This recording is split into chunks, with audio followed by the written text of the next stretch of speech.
the muck. It's the lower bracket. It's best of one's elimination, in fact, and we're already into the game. How you feeling, sir? Oh, I'm feeling so good. These teams are feeling great. Everyone out there, I hope you're doing quite fine as well. And I know you are, because it's the best day of TI other than the finals. We have 4 best of ones. The way the day started, the matches were so good, both of the opening series, and then to go into best of ones, this has been an incredible start to a TI.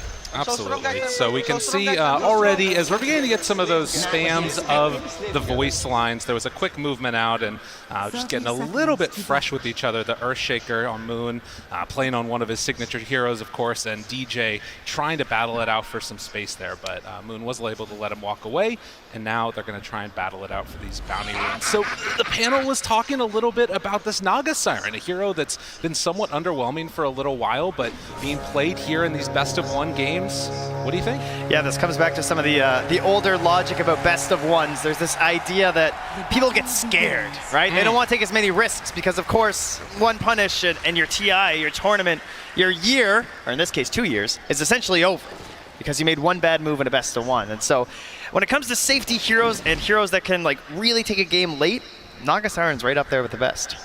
Well, we'll see if they can take it out to the late game indeed, but not too late because Luna looks very freaking scary as you get later and later. But Chuan facing off against Bryle in this mid matchup, one that we've seen time and time again throughout the COVID season. It's Storm Spirit facing off against Void Spirit. And we'll see if they're going to be able to get off to some decent start, early rotations, most likely from the Void, and what Bryle wants to do in the Storm. Yeah, they have quite the battle throughout the entire game, right? Of course, they're both Spirit heroes, so you sort of know what they're up to, trying to get good initiations and pick off potential to set their teams up for the 100 to death on a single person, just bringing them down instantly. And, Storm has to be a little bit more concerned about potential rotations, but these days, we're fairly busy on the side lanes. Absolutely. And speaking of those side lanes, can take a look up here on the top side. Jabs facing off against Dubu in the support battles, and just trying to steal away those treants every time they get an opportunity to. And Death playing on a hero is very comfortable with this Legion Commander. It's been seen a rise, both flexed into position 5, but also still being played into that position 3 route, as we're seeing right now, and trying to be a decent laning matchup against Tomato on the Naga. Yeah, for sure. It's something that you'll see very often, even in just pubs and stuff. But I thought Instania brought up a really good point about just when it actually gets in that mid, and especially the later parts of the game when the illusions get very tanky, it can be a little frustrating as a hero to try and deal with that part of the wave push. So luckily, you will still have the pick-off potential to try and bring Naga back down to size. But the two of us, we were very blessed during the group stage to watch this Jabs Nature's Prophet before, and it was infuriating to watch. I can tell you easily it was the most annoying looking opponent of the entire group stage that we saw. Right, and the big thing that he was doing constantly was blocking out ancient camps, blocking hard camps as DJ. Get a little bit of pressure here onto Moon, who's keeping the wave back. This is going to be a lot of damage as they connect in with the cogs also. Starting to get some creep damage into there, and Moon getting body blocked now. With Saberlight coming over to help, that's going to be enough to get that Earthshaker away. So that does set them up for a little bit of a double. Oh, he's got friends here with all these creeps, more battery salt and cogs. And some trouble. Saberlight trying to get a little bit away from him, but the damage already coming out from that clock, and Raven moving into position. Saberlight dropping lower and lower the Lucent Beam. And DJ drawing first blood. Oh, first blood onto a Clockwork 2. Already has the boots. That's going to secure the Tranquils now for DJ starting out. And I mean, you gotta love seeing this matchup too. DJ, an amazing clock player, and then Moon Meander, even back in his off-lane days, one of his more iconic heroes in the Earthshaker. Probably the one I would choose for him if I was going into a best of one, and I said, he loves having the team on his back. He loves being able to just pump them up and make that big play, and Shaker's one of the absolute best heroes right now from the position 4 to do that. I mean, literally every TI time, Earthshaker just comes back, right? Yeah. People just love this guy, punish his mistake, it's everything you want. Valve has an agenda. There's some Earthshaker players there. It's quite obvious. There you go. That's fair enough. So you can see DJ again zoning back with this clock position 5. As in the mid lane, we haven't really taken too much of a look at it, but Chuan getting a little bit of the lead right now. 20-5 versus the 17-1. Nothing really to write home about. Obviously has that Calling Blade and a little bit of that damage battle being played out there mid. Yeah, and of course, Undying always trying to get Bryle off to a decent start so that he can make those plays across the map and secure that late game for Tomato. So you can see they've already covered his small camp there to ensure that's going to be there for the Storm Spirit. Always an important tool. Don't want to have that blocked out like so many teams have been doing. Right, and because of that, you're seeing the rotation that comes over, both supports wanting to ensure that they don't get a runa, but Chun still able to get it. 2 supports rotate to his lane, and he still gets a water rune. It's a pretty good play. Nah, that is definitely not ideal. On the other side, though, Dubu does secure the boundary rune up top, which, of course, Jabs is now coming over to check. And, well, Jabs will find that his own camps have been messed with this game, thanks to Dubu. Very well played. So, yeah, a little bit of a steady start as we go into this best of 1, but the rotation's coming now from Dubu. They want to try and slow down this Void Spirit if at all possible. And for the moment, at least, you know, Naga Siren just completely free, heads off into the jungle. Tomato left alone. Yeah, Jabs is like wandering around up here like, guys, I think they're just gone, you know? They've blocked off the hard camp themselves to take away a little bit of fire from Tomato. Now Jabs will send in the Trance Scout, but now he's just helping bottom. Down bottom, but saved by Moon. Jabs rotation not able to bear fruit as Saberlight going to continue to play a little bit on the weaker side, but now as we get to this 5-minute mark, this is where Night Stalker can start to shine a little bit, going for that 2-1-1 build. Yeah, we saw Jabs a lot of early points into teleportation the last time we saw him play this hero, just trying to get active all across the map. And he has another good game for it here, right? Luna, if you're trying to like last hit versus the hero, you're never quite sure when she's gonna like turn on you and get a stun and lead to some kills. And of course, following a clockwork all game is always gonna be good too. As you can see, Bryle's still not level 6. They want to put some pressure on. Jump in right away, only level 5 right now on Bryle, but they move in with the Nature's Attendants to heal him back up.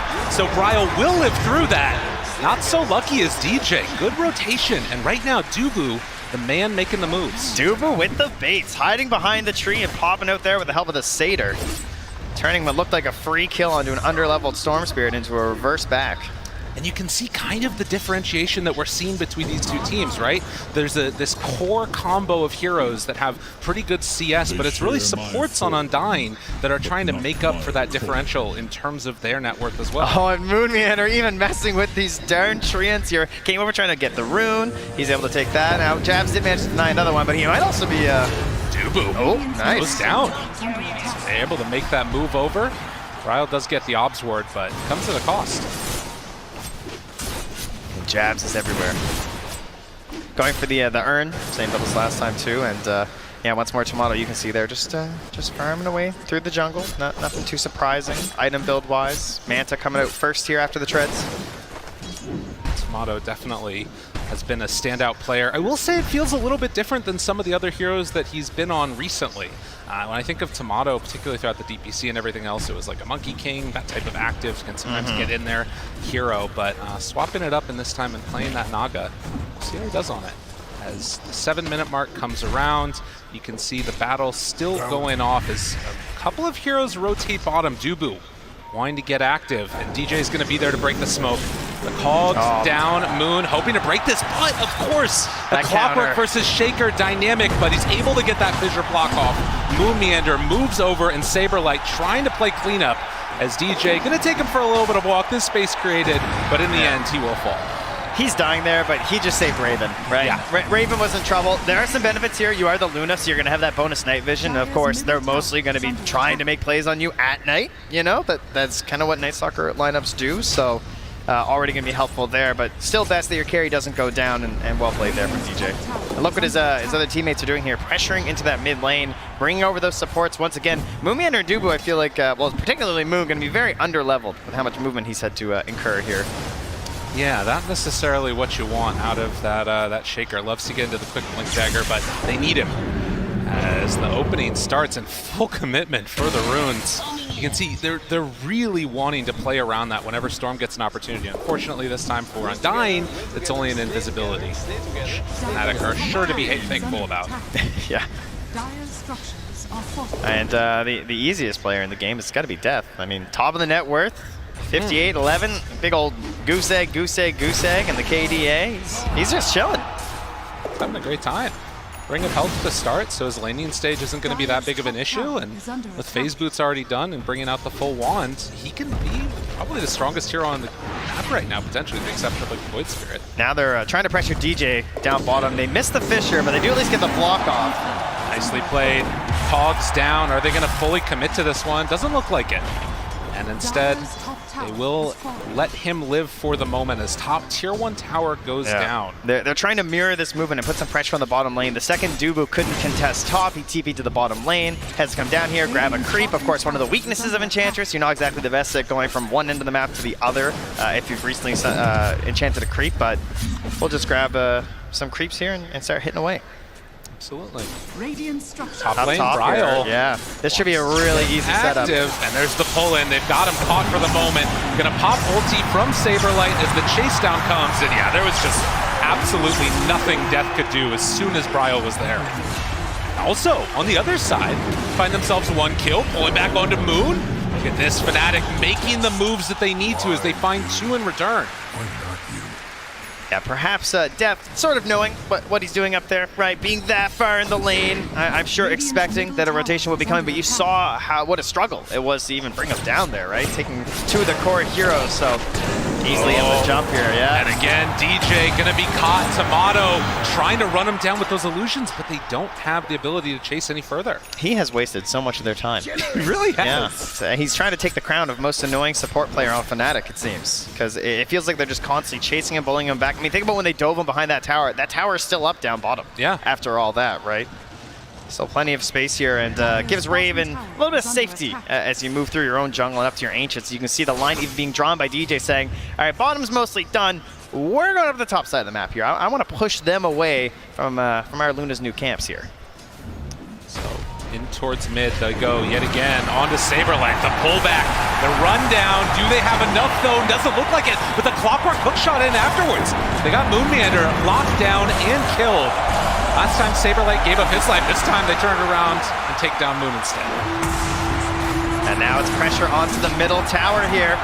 The next lane to perhaps go down here. Catapult Wave is here. Saberlight being zoned back. And they just can't do anything. And in fact, Saberlight, if he's not careful, he might also fall. So Chua and DJ making the moves, taking down this mid tower, and if Undying aren't careful, they're gonna get shut out of their entire map. I see 5 heroes, I see 4 points Lunar Blessing, and I see 1 very dead tower. This is deadly for Undying. They will also deny that tower down bottom. So even when they're finding tower and objective kills on Undying, it comes at a cost. Undying picking up some extra gold from that one. Oh, now, surely they got to get this one, right? Oh, the DJ. toy. It's just away. They're playing it too clean right now in FNATIC. This is really solid Dota. I feel like, wait, you heard, well, I'll have to wait for this one. Oh my God, me. immediately into the Cogs pushback. Dude, DJ is everywhere. The amount of resources that have just been wasted by him is absolutely ridiculous. I mean, Storm, you need every bit of mana right now, right? You're playing a hero down. They're willing to bring 5 heroes to a fight. You are not. So Storm has to do a little bit more lifting than is required from the Void Spirit, and hard to do that when you're constantly being annoyed once more.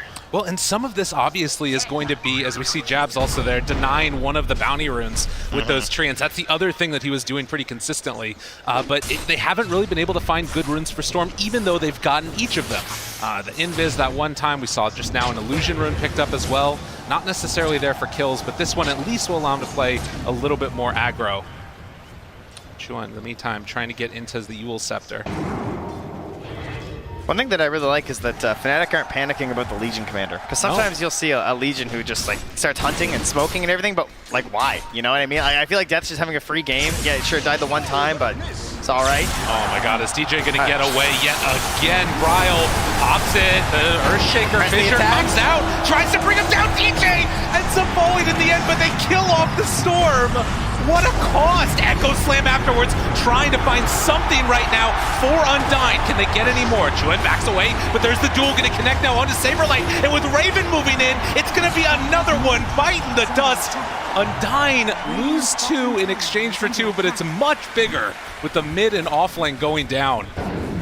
And on the other side of the map, you can even see Tomato trying to hold this game together for his team, being chased around by the Treants. It looks like he did get the spawn at the very least this time, so will have some Ancients that he's able to farm.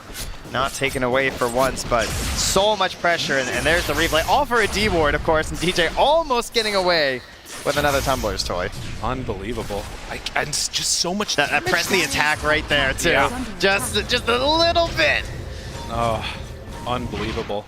And then the Echo, obviously, to try and turn whatever they could afterwards. But by that point, having lost the Storm, it already felt so bad. And a quick and easy duel rundown. So with that, FNATIC take a 2,000 gold lead. At the very least for Undying, the saving grace, Tomato. Been able to get some AFK farms sitting top of the net worth. What does this Naga need to do in this game?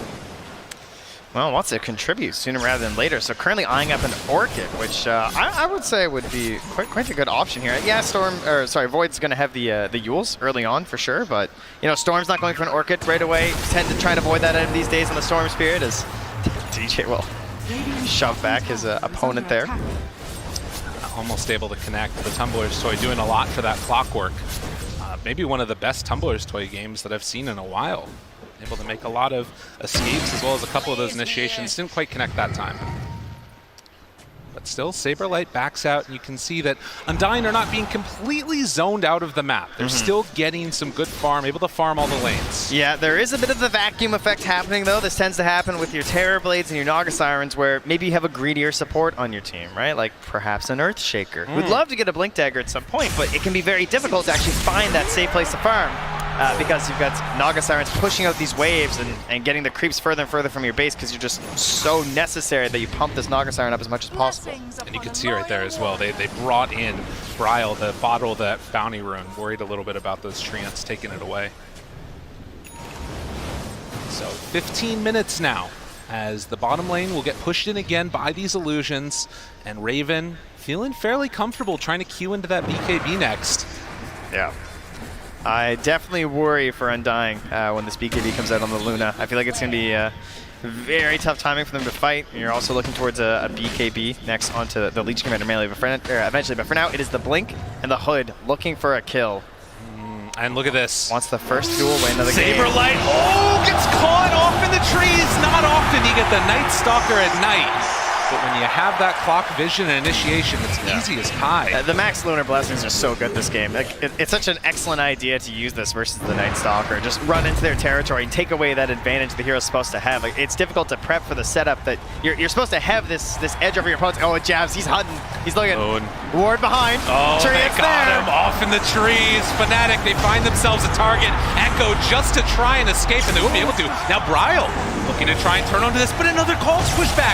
The Fissure onto Luna, getting a little bit of separation. And Jab still back here. Might have gone a bit too far finally, but the rest of FNATIC is moving in as well. They jump forward, find the kill onto Moon, trying to get that finish. DJ jumps in, but Chuan right on top of him as well. The jump from Death turns to the kill. Saberlight wants to clean up, but do they have anything left in the tank?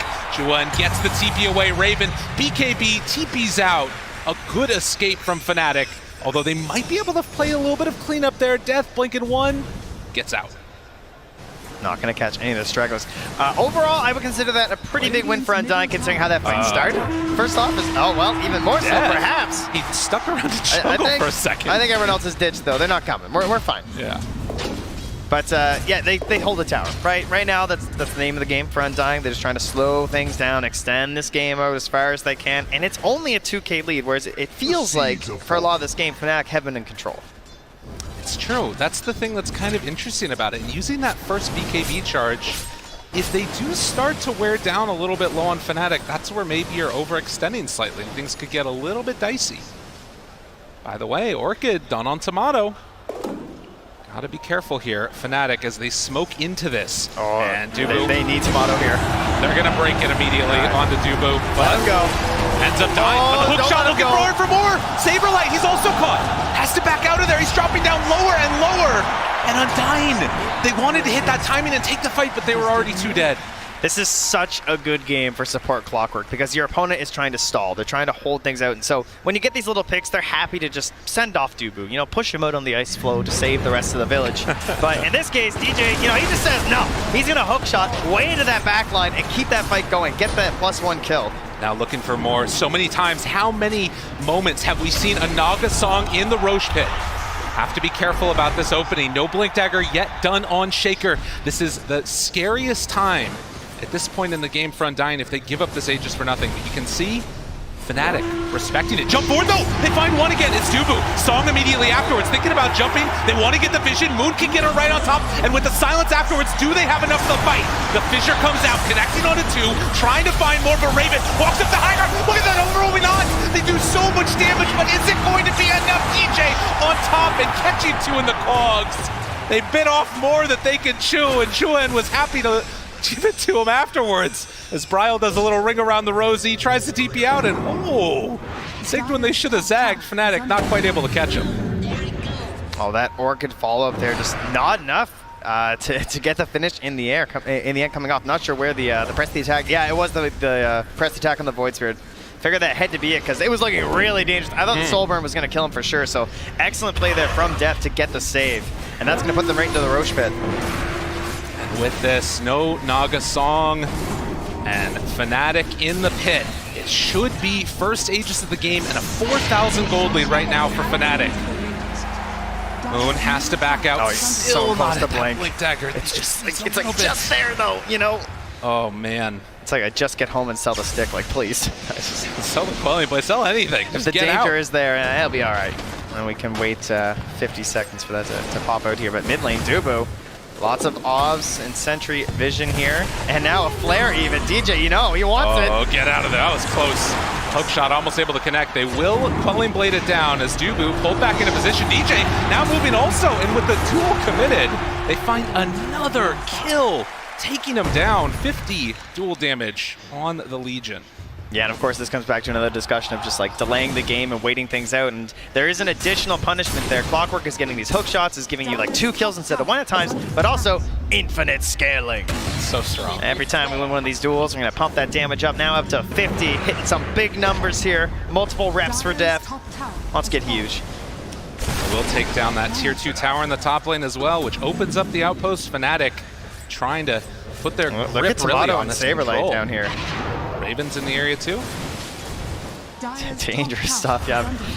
Trying to catch a cheeky little pick, I think. Just thinking about how these teams have gotten here as well, and Undying's path and sort of the love affair that they've had with Southeast Asia Dota throughout the past couple of days.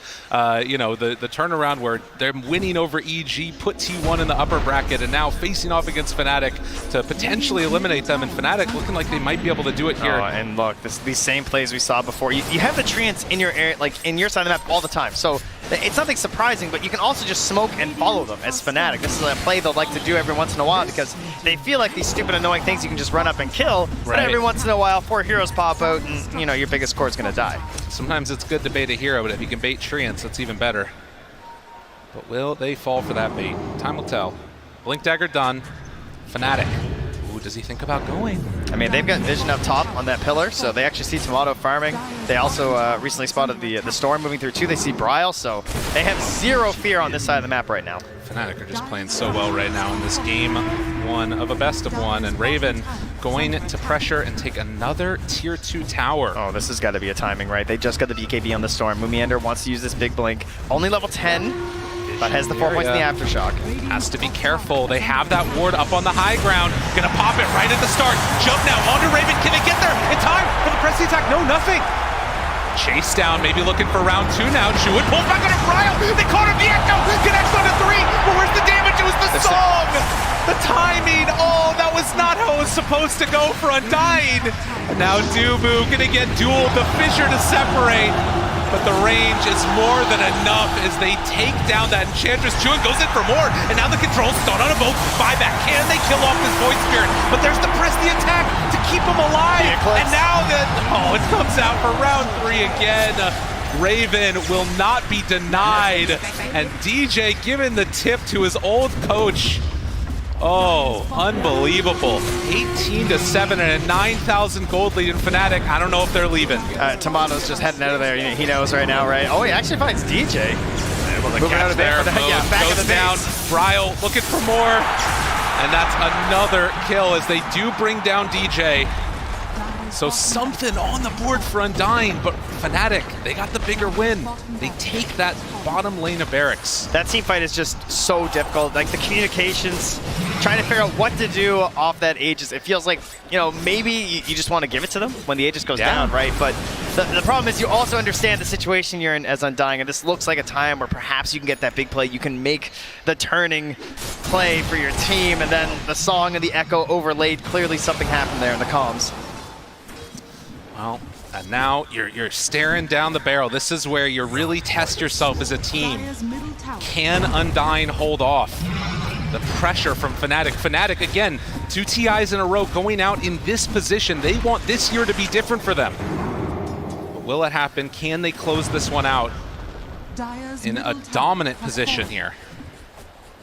Oh, right back to the same spots here as FNATIC take the bottom, top. Again, still under that ward for Tomato and Bryle. Talk about value vision here. Oh, they're going to know the Storm TV back home, though. Free tower being hit. Raven, Scotty done. And Tomato hoping to stop this, but the jump in from downtown wants to find 1 kill. Can they get Raven? Hanging on to that BKB, no fears. That shard there. It's too strong. And with Saberlight dead just like that, they can go for another round as soon as they regen back up to full. And they're just showing Raven a lot of the times. DJ's like hiding in the side trees, right? You have that big counter initiation play ready from the clockwork. Death is there also, has that press the attack ready at a moment's notice. They jump again, but can they find the kill? The taunt afterwards on the Moon. The captain is going to be found, but will he die? They have the song to separate it a little bit, getting Moon Meander out of there, but they've already lost Bryle. I don't know if it's going to end up mattering. He wants to save his captain, but they can't save his life as Death comes in with one more press the attack. Rax falling in the mid lane. FNATIC, they won't be denied. They played masterfully this game. They took such excellent little risks in their play where they brought heroes maybe a little earlier than you'd expect, but utilizing that aura again to just fight with numbers and take the most important team fights, and then also the coverage they have here onto Raven. They make his life so easy with the press the attack, the defensive hook shots that come in and cover. And again, how do you initiate? The silence. They've got no way in right now with the Earthshaker dead. They're ready to go for round 2. Look at this. And FNATIC, they're playing so safe. They know the only way that things can get really bad is if they all get caught, but there's a way to catch one. Jabs, under control, Raven's just gonna TP out. Very well played, Jewett. Oh, he gets caught. All right, big one, big one. Undying, able to find something on the way out of this as they chase down Jabs, and now gonna kill off this Void Spirit. Glimmers here. Silver linings around a stormy cloud that's been this game. Yeah, it's a very small rebate after losing a couple lanes of Rax here, but the game continues. It's a best of 1. Surely they're going to fight this one right to the end. And we have definitely seen wilder comebacks at TI. There's no doubt about that. Well, and thinking about, you know, buybacks that potentially could come out in a little bit here, we can sort of keep our eyes on that as something that Undying right now only have it on the Shaker. They got to go. They got to keep them off balance. Void Spirit's still down. Go fight. Looking to use this dunk. Looking for it, but they get vision yet again. Raven there, hook shot in, look at the big old hit as they come through onto both of them. Just like that, FNATIC take 3. Yo, Raven's pretty good at Dota. Gotta watch out for that man. Feels like they just had such a good read. Like, I mean, they have such deep vision as well, of course, on the side of Undying, so, or rather on the side of Undying's map, so FNATIC know sort of the options they have to try and get back into this game, and I definitely appreciate going for the risky play, because you can't sit in your base right now as Undying, or you're just going to be doomed. That hero's not even in the game. Well, they just picked Nagasar, which works in a different sort of dooming, it seems. DJ, what a performance from him on this clock. You know, I think that there were a lot of people and a lot of fans of FNATIC that were questioning the DJ swap over to position 5 and if that was actually going to make it. He's still looking unbelievably strong, and you know, even without all of the same resources that we're seeing from Jabs, they're both playing immaculately together. Yeah, and you know, he'll play the 4 or 5s when necessary and do it quite well, but I love it when you get these heroes that can have a little bit better impact from that role. And I think Clock's probably the best one. Again, trying to hold off this pressure, but Raven is again going to walk up high ground, and Saberlight, hoping to stop something here, wants to get in the back line, but the taunt is there. A little bit off the mark with the Remnant. Raven still standing up front center, and it's going to go down as they jump into the back line. Bryle wants to get this kill on this Legion Commander. A good jump to the other side afterwards, but Saberlight down low. Raven walking in right on top. They find him on the back line again. Moon caught, Moon killed, and GG is going to be called as FNATIC They're just a little bit too clean in this one. They're so strong, FNATIC.